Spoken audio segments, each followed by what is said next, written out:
اور تم یہ سب میری بیٹی کے لیے کیوں کرو گے؟ اس نے آخری سوال کیا تھا۔ اتنی عنایت کی وجہ وہ جاننا چاہتا تھا، کیونکہ وہ پہلے دن سے ہی اہم رئیس جارونی کے دل میں بستی ہے۔ وہ دھیرے سے کہتے جانے لگا تھا جب ایک بار پھر خلیل احمد کی آواز اس کے کانوں میں گونجی تھی۔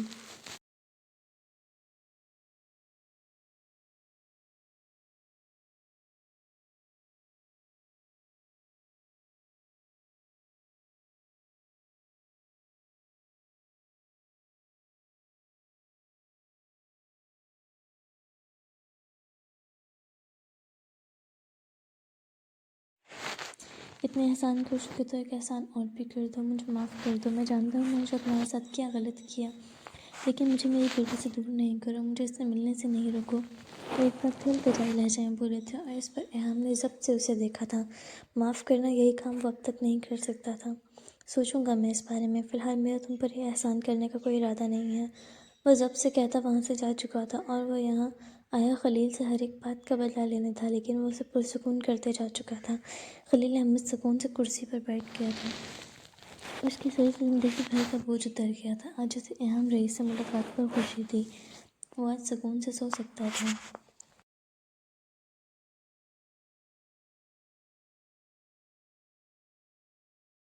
رات 3 بجے کے قریب آہستہ سے دروازہ کھولتے کمرے میں داخل ہوا تھا۔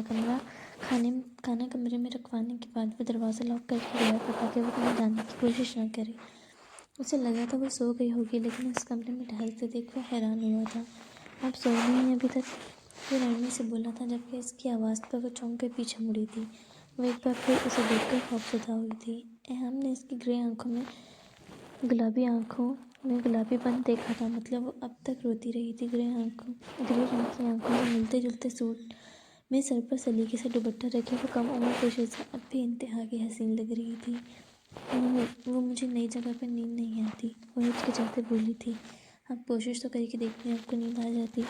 ویسے بھی آپ کو یہاں پر سونے کی عادت ڈال لینی چاہیے۔ آج کے بعد سے آپ کو یہیں پر ہی سونا ہے، یہاں پر ہی رہنا ہے زندگی بھر کے لیے۔ وہ نرمی سے بول کر اس کے قریب ہوا تھا۔ اس پر صرافیہ کی آنکھیں دوبارہ نم ہونے لگی تھیں اور ایہام ریز پریشان ہوا تھا۔ اس نے ہاتھ بڑھا کر اسے چھونا چاہا تھا، جس پر وہ بدک کر پیچھے ہوئی تھی اور ایہام نے بھی اپنا ہاتھ واپس کھینچ لیا تھا۔ وہ اس کی حالت اب سمجھ سکتا تھا۔ کیا ہوا؟ اب تو میں نے آپ کو کچھ نہیں کہا، اب کیوں رو رہی ہیں؟ وہ پریشان سا تھا اس کی حالت دیکھ کر۔ مجھے بابا کے پاس جانا ہے، پلیز مجھے ان کے پاس چھوڑ دیں۔ وہ پریشان ہو رہے ہوں گے، وہ رو بھی رہے تھے جب آپ مجھے لائے۔ وہ ابھی تک رو رہے ہوں گے، پلیز مجھے ان کے پاس چھوڑیں۔ وہ سسکتے اپنی آنکھوں کو رگڑتے بولی تھی اور ان دونوں باپ بیٹی کا ایک دوسرے سے پیار دیکھتے ہوئے خود کو ان کے درمیان بلند محسوس کر رہا تھا۔ اس کی ایک بار پھر سے قریب ہونے پر ایہام نے اس کے دونوں بازوؤں کو تھامتے اپنے قریب کیا تھا۔ وہ نارمل لڑکی نہیں تھی جو ہر بات آسانی سے سمجھ جاتی، یقیناً اسے ہر چیز سمجھانے میں محنت کرنی پڑے گی، وہ جان چکا تھا۔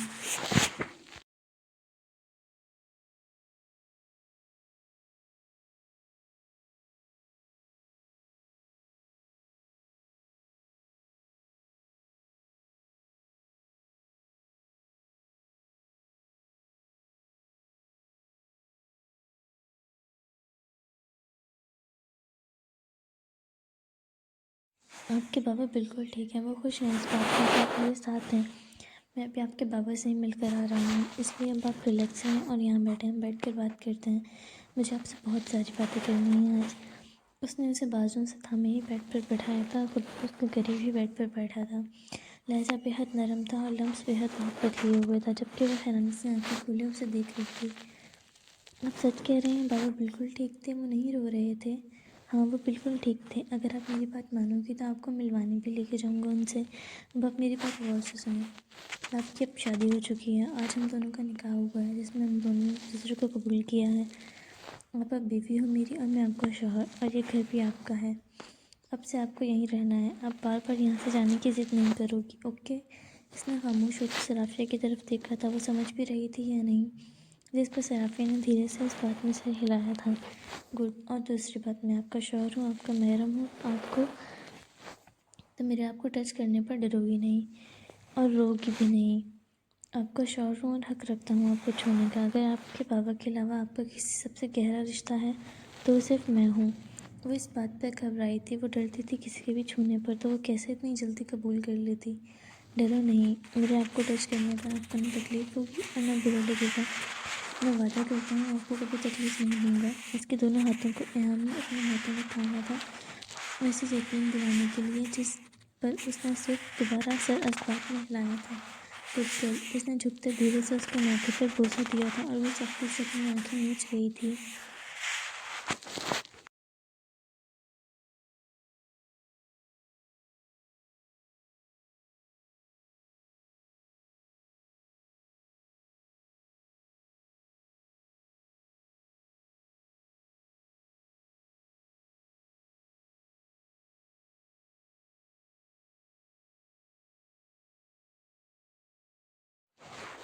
ایہام نے ایک محبت بھری نظر اس کے چہرے پر ڈالی تھی۔ کتنی خواہش کی تھی دل نے جس دن پہلی بار اسے دیکھا تھا، اسے پانے کی، اسے کمرے میں دلہن محرم بیوی کے روپ میں دیکھنے کی، اور آج وہ اس کے سامنے تھی، اس کی تھی، صرف اس کی۔ ایہام نے اپنے ہاتھ میں تھامے صرافیہ کے دونوں ہاتھوں کو باری باری چوما تھا اور مہندی کی بھینی بھینی خوشبو اس کے نتھوں سے ٹکرائی تھی۔ اچانک یہ کچھ خیال آنے پر اس نے صرافیہ کے دونوں مہندی سے سجی ہتھیلیوں کو کھول کر دیکھا تھا اور بغور اس میں کچھ ڈھونڈنے لگا تھا، جس پر وہ پریشان سی ہوئی تھی، ہاتھ چھڑوانے کی کوشش کرنے لگی تھی، جبکہ ایہام سے اس نے ہاتھوں کو تھوڑا مضبوطی سے تھامتے سے سخت نظروں سے دیکھا تھا، جس پر وہ فوری گھبرا گئی تھی۔ بس کچھ وقت کے لیے سکون سے رہو، آہستہ سے کہتے ہوئے دوبارہ اپنے کام میں مشغول ہو گیا تھا۔ آپ کیا کر رہے ہیں؟ کچھ نہیں، آپ کے ہاتھوں میں اپنا نام ڈھونڈ رہا ہوں، آپ کو معلوم ہے کہاں ہوگا؟ وہ اس کے ہاتھوں کو الٹ پلٹ کر دیکھتا، اس کی کونیوں تک لگی مہندی میں اپنا نام ڈھونڈ رہا تھا، جبکہ وہ اس کی بات پر حیران ہوئی تھی۔ لیکن میں نے تو آپ کا نام لکھوایا ہی نہیں، تو پھر آپ کا نام کیسے ہوگا میرے ہاتھوں میں؟ آپ نے نہیں لکھوایا، لیکن میں نے تو لکھوایا تھا۔ جس نے آپ کو مہندی لگائی تھی وہ لڑکی میری ہی بھیجی ہوئی تھی، اور اس نے میرا نام آپ کے ہاتھوں میں لکھا تھا، اب مل نہیں رہا۔ لیکن آپ نے کیوں لکھوایا تھا؟ وہ بہت پریشان سی ہوئی تھی۔ کیونکہ مجھے آپ سے نکاح کرنا تھا۔ ان کے ہاتھ میں لگنے والی مہندی میں دلہے کا نام چھپا کر لکھا جاتا ہے، جسے اس کے شوہر نے ڈھونڈنا ہوتا ہے، اور شادی ایک ہی بار ہوتی ہے۔ اس میں بھی اگر آپ کے ہاتھ پر کسی اور کا نام لکھا جاتا تو میرے دل کا کیا ہوتا؟ وہ بے اختیاری میں بول گیا تھا، جبکہ وہ حیران پریشان سی اسے دیکھ رہی تھی۔ اسے تو ایسا کچھ بھی نہیں پتا تھا۔ جب اب کو اپنے نام کو نہ ڈھونڈ پانے پر پریشان تھا، اب تو اسے شبہ ہونے لگا تھا اس کا نام لکھا گیا ہے بھی یا نہیں۔ آخری کوشش اس نے صرافیہ کی انگلیوں کو کھول کر دیکھا تھا، اسے پہلی انگلی کے درمیان والے حصے میں الف لکھا نظر آیا تھا اور وہ مسکرا دیا تھا۔ خفیہ طور پر نام لکھنے کی ترکیب اسے پسند آئی تھی۔ تمام انگلیوں کو خم دیتے اسے اپنے نام کے پورے 5 حروف اس 5 انگلیوں میں نظر آئے تھے۔ دیکھو مل گیا، خوشی سے مسکراتے اس نے صرافیہ کو دکھایا تھا، اور وہ حیرت سے دیکھ رہی تھی۔ سب کچھ نیا تھا، اسے تو یہ معلوم بھی نہیں تھا۔ چلو اب سو جاؤ، اور میں کوشش کرتا ہوں آپ کو نیند آ جائے گی۔ یہاں لیٹ جاؤ آپ، یا جس طرف بھی آپ سونا چاہو سو جاؤ۔ اس نے تکیے کی طرف اشارہ کیا تھا اور وہ خاموشی سے لیٹ گئی تھی۔ میں کپڑے بدل کر آتا ہوں۔ وہ اس پر کمفرٹ اڑاتے چلا گیا تھا، جبکہ وہ کالی نظروں سے اب چھت کو گھور رہی تھی۔ وہ یہاں پر کتنا غیر آرام دہ محسوس کر رہی تھی، کتنا خوفزدہ تھی، وہ چیز وہ ایہام کو بیان نہیں کر سکتی تھی، اور نہ ہی وہ یہ سمجھ سکتا تھا۔ لیکن ایک بات سے پرسکون بھی تھی کہ اگر وہ اس کی بات مانے گی تو وہ اسے بابا کے پاس لے جائے گا۔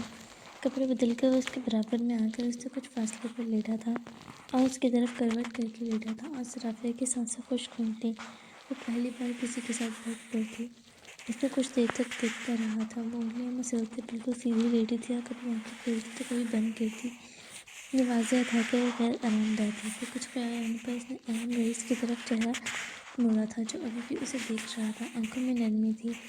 میرا ٹیڈی بیئر بھی میرے گھر پر رہ گیا، مجھے اس کے بغیر نیند نہیں آتی۔ اس کی آواز پر خود سے رومانسی ہوئی تھی۔ تو کوئی بات نہیں، اب آپ کو ضرورت بھی نہیں، اب میں ہوں آپ کے پاس، اب آپ مجھے ہگ کر کے سونے کی عادت ڈال لیں۔ صرافیہ کی کمر میں ہاتھ ڈالتے اس نے اسے اپنے قریب کھینچا تھا، اپنے دونوں بازوؤں کو اس کے قریب لپیٹتے اسے اپنے سینے سے لگایا تھا، جبکہ اس اچانک فطرت پر صرافیہ کا رشی کا سانس تک رک گیا تھا، اس کا جسم کپکپانے لگا تھا۔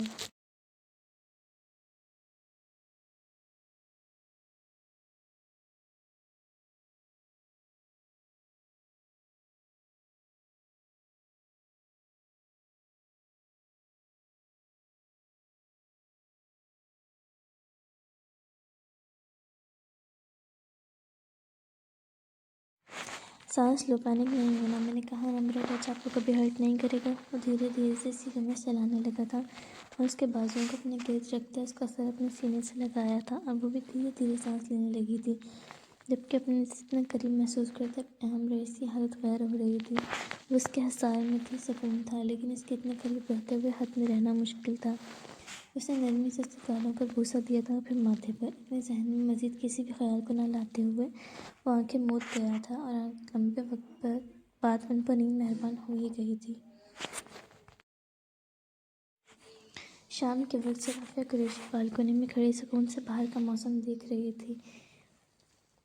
چہرے پر خوشی نہیں تھی تو اداسی بھی نہیں تھی، خوف نہیں تھا تو مکمل بے خوف بھی نہیں تھی۔ ذہن اب بھی کئی الجھنوں، کئی سوچوں میں الجھا ہوا تھا۔ بے شک اس شخص اسے کچھ محسوس نہیں ہونے دیتا تھا، لیکن اتنی بھی بچی نہیں تھی کہ کچھ سمجھ نہ پاتی۔ اسے سمجھ آتا تھا کہ وہ اس پر ترس کھا رہا ہے، لیکن اس کے ساتھ رہتے وہ اس بات سے مطمئن تھی کہ وہ شخص باقیوں جیسا نہیں ہے۔ وہ اسے ہرٹ نہیں کرے گا، وہ ایک اچھا انسان ہے اور وہ اس جیسی لڑکی ڈیزرو نہیں کرتا، وہ بہتر ڈیزرو کرتا ہے۔ وہ اپنے بابا کو بے حد یاد کر رہی تھی۔ پچھلے 1 مہینے سے وہ ان سے نہیں ملی تھی اور اب ایسا لگ رہا تھا کہ وہ مزید ان سے نہ ملی تو رو پڑے گی۔ اپنے خیالات میں گمسم سی تیزی سے کسی نے پیچھے سے اپنے حصار میں لیا تھا اور نرمی سے اس کے دائیں گال پر لب رکھے تھے، جس پر وہ آنکھیں موند گئی تھی۔ وہ ڈری نہیں تھی اس لمس سے، اتنے عرصے میں آشنا ہو چکی تھی۔ یہ روزمرہ کی روٹین تھی۔ اہم رئیس اس وقت آفس سے واپس آتا اور اسے گلے لگاتے اس کے گال پر لب رکھتا۔ وہ اس حد سے آگے کبھی نہیں بڑھا تھا اور نہ ہی اس نے صرافیہ قریشی پر کوئی پابندی لگائی تھی اور نہ ہی اس پر کوئی ذمہ داری تھی۔ اہم رئیس کے ساتھ رہتے رہتے اب وہ کافی حد تک اس کی عادی ہوتی جا رہی تھی۔ اہم رئیس نے اس کا رخ اپنی طرف پھیرا تھا اور اس کے چہرے کو اپنے ہاتھوں کے پیالے میں تھامتے اس کے ماتھے پر ہونٹ رکھے تھے۔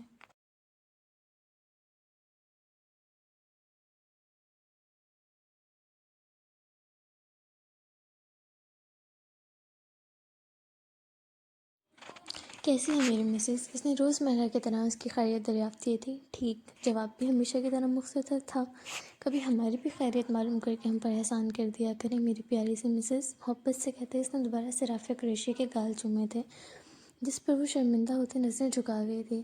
آج کا کھانا گھر کھائیں یا باہر؟ روزمرہ کی طرح اس نے فیصلہ اس پر چھوڑا تھا اور وہ جانتا تھا کہ جواب کیا آئے گا۔ مجھے باہر نہیں جانا، وہ نظریں جھکائے ہوئے بولی تھی۔ ویسے میں سوچ رہا تھا کہ آج ہم ڈنر کرنے کے بعد آپ کے بابا سے بھی ملنے جائیں، لیکن آپ نہیں جانا چاہتی تو ٹھیک ہے۔ وہ لاپرواہی سے کندھے اچکاتے جانے لگا تھا جب فوری صرافیہ نے نظریں اٹھاتے اسے دیکھا تھا۔ نہیں، میں جانا چاہتی ہوں۔ صرافیہ نے معصومیت سے پلکیں جھپکی تھی اور اہم رئیس اپنا رخ دوبارہ اس کی طرف کرتے قریب ہوا تھا۔ ٹھیک ہے، میں آپ کو لے جاؤں گا، لیکن اس کے بدلے مجھے کیا ملے گا؟ وہ فرصت سے گرل کے ساتھ ٹیک لگا کے کھڑا ہوا تھا۔ میں کیا دے سکتی ہوں؟ میرے پاس تو کچھ بھی نہیں ہے۔ وہ پریشان سی حد سے زیادہ معصوم اور پیاری لگی تھی اور اہم رئیس کو اس پر ٹوٹ کر پیار آیا تھا۔ آپ دے سکتے ہیں، اب تو سب کچھ آپ کا ہی ہے۔ خیر، مجھے آپ سے ایک بے حد قیمتی چیز چاہیے۔ وہ تحمل سے بولا تھا اور وہ مزید پریشان ہوتے سوچ میں ڈوبی تھی، ایسا کیا تھا اس کے پاس قیمتی، جبکہ وہ پریشان سی مزید پیاری لگ رہی تھی۔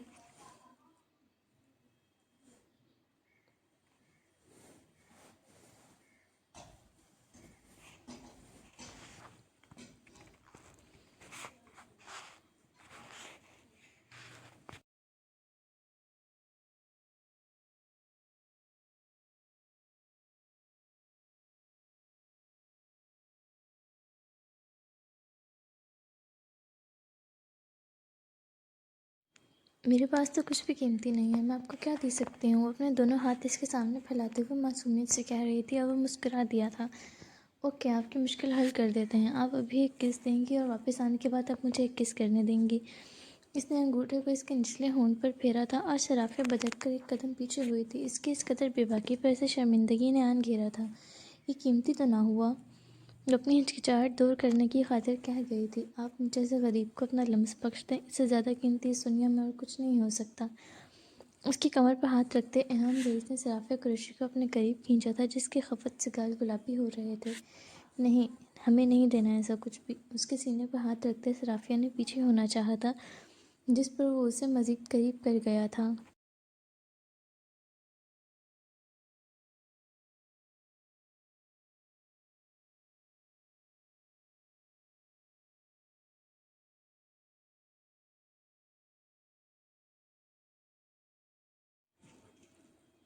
دے دینا یار، وعدہ کرتا ہوں دوبارہ کبھی آپ سے ایسی گزارش کرنے کی گستاخی نہیں کرے گا یہ بندہ ناچیز۔ بس گال پر ایک کس دے دیں۔ وہ اپنے گال پر انگلی رکھتے دنیا جہاں کی معصومیت اپنے لہجے میں سموئے مہک گفتگو تھا، اور صرافیہ نے نظریں اٹھاتے اس کی طرف دیکھا تھا۔ اگر ہم نہ کریں تو آپ ہمیں بابا سے ملوانے لے کر نہیں جائیں گے؟ وہ پریشان سی تھی، جس پر ایہام نے صرف اس بات میں سر کو جنبش دی تھی۔ پھر تو آپ بہت برے ہیں۔ وہ خفا خفا سی مزید پیاری لگ رہی تھی، اور وہ مسکرا دیا تھا۔ آپ کا پیار پانے کے لیے بننا پڑتا ہے، ورنہ آپ تو ہمیں کسی خاطر میں ہی نہ لائیں۔ چل اب جلدی کریں، ورنہ زیادہ رات ہو گئی تو ہم جا نہیں پائیں گے۔ اس نے اپنا چہرہ صرافیہ کے چہرے کے قریب کیا تھا، اور صرافیہ نے ایک گہری سانس لی تھی۔ اگر بابا سے ملنا تھا تو اس کے علاوہ کوئی حل نہیں تھا، اور دل تھا کہ بے حد تیز دھڑک رہا تھا، اور ہمت بھی نہیں تھی ایسا کچھ کرنے کی۔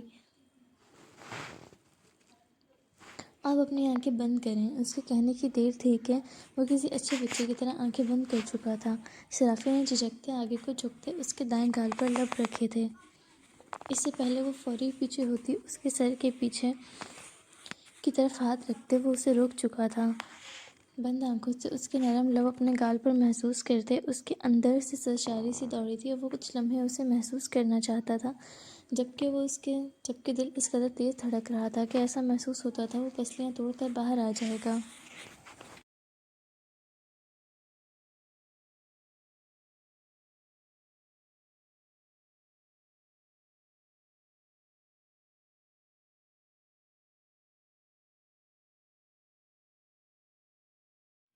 کچھ لمحوں بعد وہ پیچھے ہوا تھا۔ اب جلدی سے تیار ہو جائیں، پھر چلتے ہیں۔ اسے آزاد کرتے وہ باہر کی طرف چل پڑا تھا۔ وہ مزید اس کے لیے کوئی مشکل نہیں کرنا چاہتا تھا، جبکہ وہ اپنے دل کے مقام پر ہاتھ رکھتے وہیں بیٹھ گئی تھی۔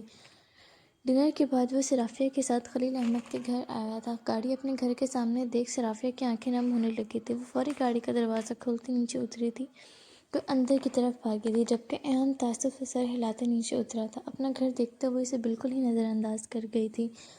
لاؤنج میں داخل ہوتے ہی صرافیہ کی نظر اپنے بابا پر پڑی تھی، جو اینک لگائے کوئی کتاب پڑھنے میں مصروف تھے۔ بے اختیار صرافیہ کی آنکھوں سے آنسو بہہ نکلے تھے۔ اتنے دنوں بعد انہیں دیکھتے وہ بھاگی تھی اور جا کر ان سے لپٹ گئی تھی۔ وہ ایک دم چونکے تھے، اپنی بیٹی کو دیکھتے ہوئے بے اختیار مسکرائے تھے، اور کتاب چھوڑتے وہ اپنے بازو اس کے گرد لپیٹتے اسے گلے سے لگا گئے تھے، اور وہ ان کے گلے لگے اب ہچکیوں سمیت رو رہی تھی۔ اتنا عرصہ وہ اپنے بابا سے کبھی دور نہیں رہی تھی۔ اسے دیکھتے وہ بے انتہا خوش ہوئے تھے۔ کتنا یاد کیا تھا انہوں نے اپنی بیٹی کو، لیکن پھر کچھ خیال آنے پر انہوں نے ارد گرد دیکھا تھا، اور لاؤنج کے داخلی دروازے پر انہیں ایہام رئیس کھڑا دکھائی دیا تھا۔ دل میں انہوں نے اس کا بھی شکریہ ادا کیا تھا۔ انہیں لگا نہیں تھا کہ ایہام اسے کبھی ان کی بیٹی سے ملنے دے گا۔ آؤ اندر، وہاں کیوں کھڑے ہو؟ وہ صرافیہ کو اپنے قریب بٹھاتے سے مخاطب ہوئے تھے۔ وہ اب دشمن نہیں بلکہ ان کا اکلوتا داماد تھا۔ نہیں، بس دیکھنے آیا تھا، آپ میری بیوی کو رلا تو نہیں رہے، اور میری توقع کے عین مطابق آپ وہی کر رہے ہیں۔ خیر، آپ کی یہ بیٹی ہے، جب آپ دونوں فری ہو جائیں تو میری بیوی کو باہر بھیج دیجیے گا، میں باہر انتظار کر رہا ہوں۔ وہ باپ بیٹی کی ملاقات میں کباب میں ہڈی نہیں بننا چاہتا تھا۔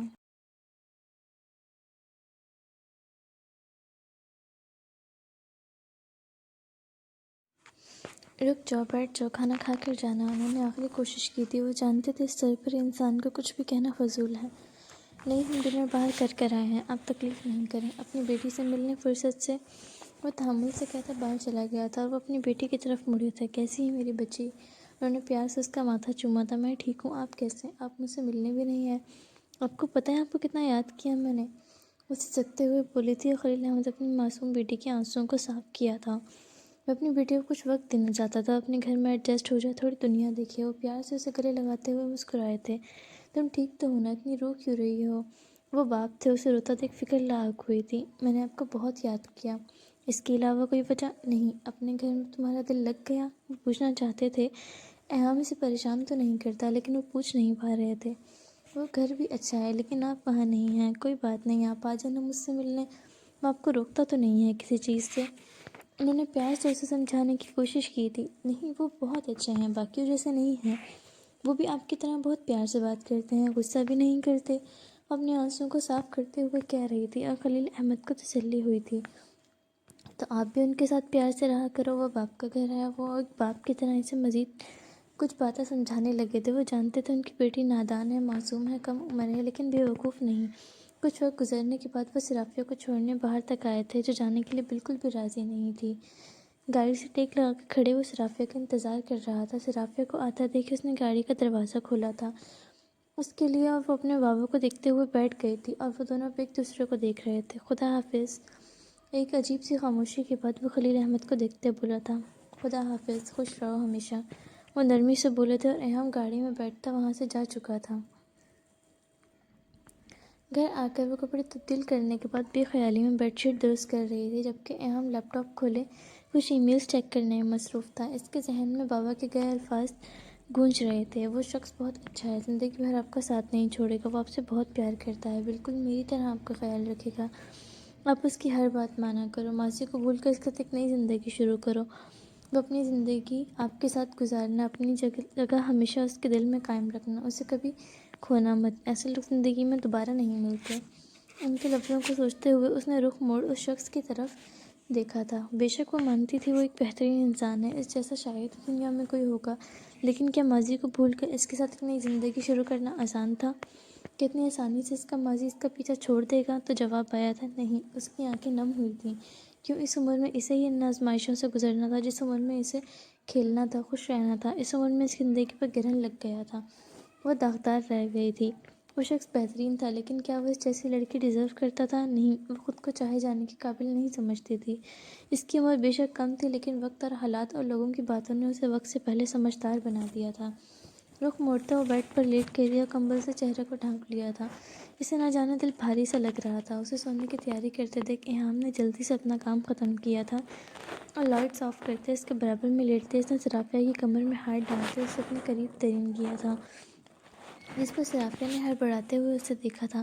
آپ ابھی سے سونے کی تیاری پکڑ رہی تھیں، آپ بھول گئیں کہ ابھی کچھ رہتا ہے، آپ نے اپنا وعدہ بھی پورا نہیں کیا۔ وہ خفا ہوا تھا، کیا میں نے تو کوئی وعدہ نہیں کیا تھا؟ اس کے چہرے کو اپنے قریب ترین محسوس کرتے وہ گھبرا رہی تھی۔ ہلکی روشنی میں وہ اس کے چہرے کو بآسانی دیکھ سکتی تھی۔ کوئی بات نہیں، میں یاد دلا دیتا ہوں مسز۔ اس نے دھیرے سے صرافیہ کی نچلی لب پر انگوٹھا پھیرا تھا، جس پر اس کے دل کی رفتار بے حد تیز ہوئی تھی۔ نہیں، ہم نے ایسا کوئی وعدہ نہیں کیا تھا۔ وہ فوراً مکر گئی تھی اور ایہام نے آنکھیں چھوٹی کرتے اسے بغور دیکھا تھا۔ آپ اس طرح نہیں کر سکتی، اپنی بات پوری ہونے پر اب پھر رہی ہیں۔ اگر میں نے ایسا کیا تو آپ کو اچھا نہیں لگے گا؟ وہ خفا سا کہہ رہا تھا اور صرافیہ کی حسیات فوراً بیدار ہوئی تھیں۔ کیا مطلب تھا اس بات کا؟ کیا اگر ہم نے آپ کی بات نہیں مانی تو کیا آپ ہمیں بابا سے ملوانے نہیں لے کر جائیں گے؟ وہ گھبراتے ہوئے بولی تھی، جس پر ایہام نے معصومیت سے سر اس بات میں ہلایا تھا۔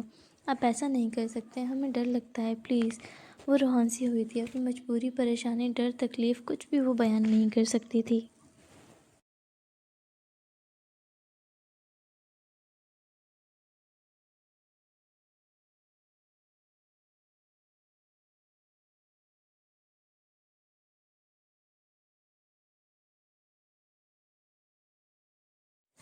میں آپ کے تمام ڈر سمیٹ لوں گا، آپ کو ایک پل کے لیے بھی خوف زدہ نہیں ہونے دوں گا، مجھ پہ ایک بار بھروسہ کر کے تو دیکھ لیں، مجھ سے کبھی نراش نہیں ہوں گے آپ، خود کو میرے حوالے کر دیں، ہر چیز سے بے فکر ہو جائیں، میں سب سمیٹ لوں گا آپ کی زندگی میں جو بھی بکھرا ہے۔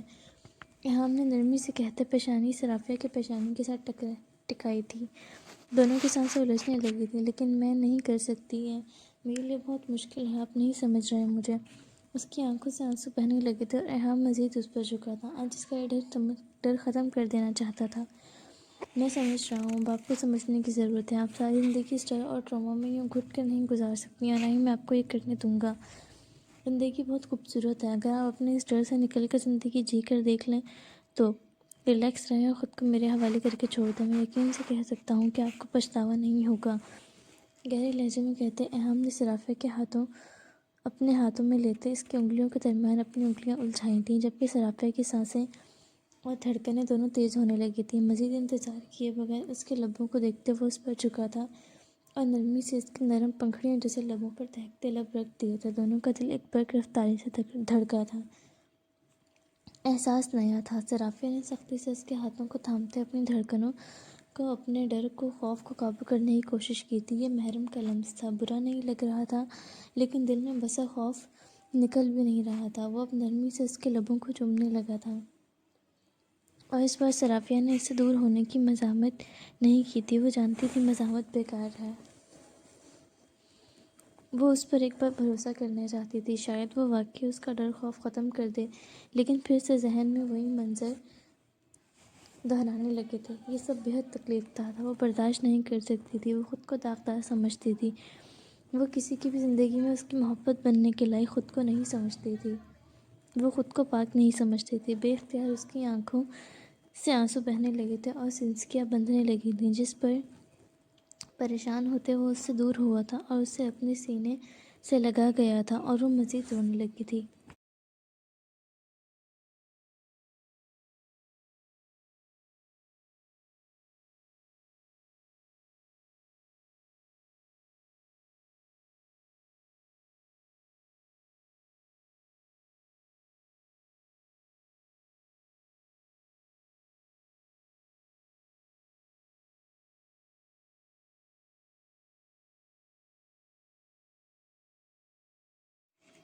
کیا ہوا؟ اب کیوں رو رہی ہیں آپ؟ وہ نرمی سے اسے سنبھال رہا تھا۔ مجھے ڈر لگ رہا ہے، وہ سسکیوں کے درمیان کہہ رہی تھی۔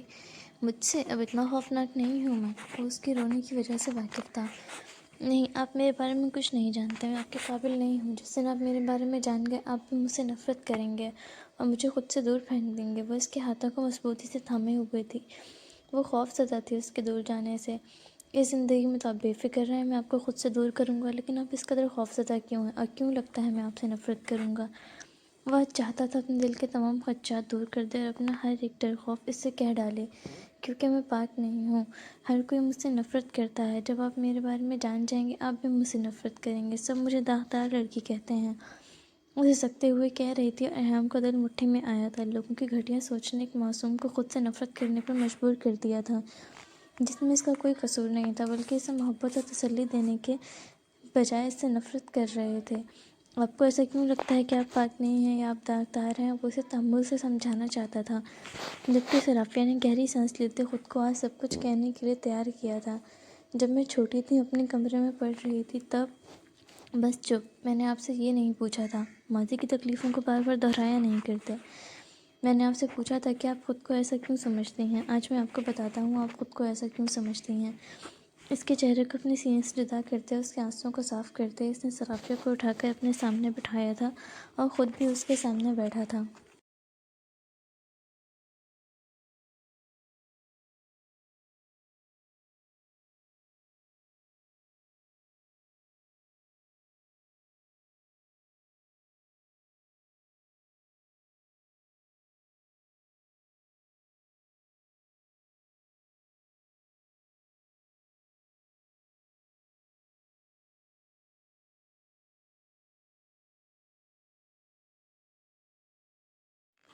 آپ خود کو ایسا اس لیے سمجھتے ہیں کیونکہ لوگوں کی کئی باتوں پر آپ یقین رکھتی ہیں اور خود پر نہیں۔ لوگوں نے آپ سے جو کہا آپ نے مان لیا۔ کیا آپ نے کبھی خود پر غور کیا کہ آپ ایسی ہیں، کہ آپ بد کردار ہیں؟ اس کے کہنے کی دیر تھی کہ صرافیہ نے فوری نفی میں سر ہلایا تھا۔ میں جانتا ہوں آپ نہیں ہیں۔ جب آپ بد کردار نہیں ہیں تو آپ میرے قریب ہی نہیں بلکہ آپ باقی عزت اور محبت کیے جانے کے قابل ہیں۔ وہ ایک حادثہ تھا آپ کی زندگی میں جو گزر گیا۔ اوپر والے نے آپ کو نئی زندگی بخشی ہے تو آپ اسے جئیں، نہ کہ گھٹ گھٹ کر یوں خود کو ختم کریں۔ آپ میری محبت ہیں اور میری بیوی بھی، جس کی میں دل سے عزت کرتا ہوں۔